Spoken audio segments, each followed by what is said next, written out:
Put the fresh chilies/peppers on the picking belt, and manually remove the chilies/peppers and sundries with unqualified quality or colored to ensure the quality.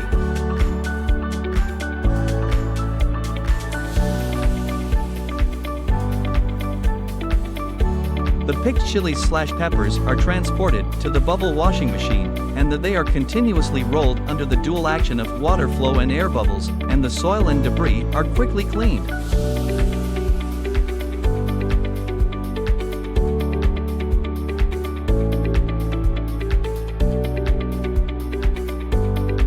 If your chilies/peppers are also larger size, you can use a crusher to break them into small particles, and then go to the next step to grind into sauce. Also, it will be smoother when feeding to grinder.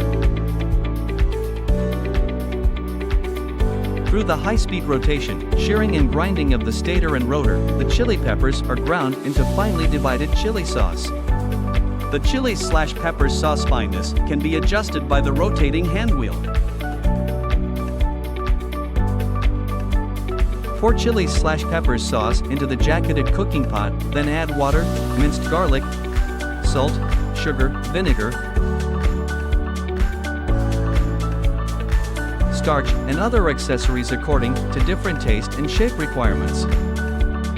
Cooking time is about 20 to 30 minutes, and the temperature is recommended to be 90 to 95 Celsius. After cooking, the chili/peppers sauce is transported to the hopper of filling machine. Filling volume can be adjusted depending on your requirements. Put the bottled chili/peppers sauce into the blanching machine. Sterilized chili/peppers sauce can be stored for a long time. After the sterilized chili sauce is cooled, label it and pack it into storage.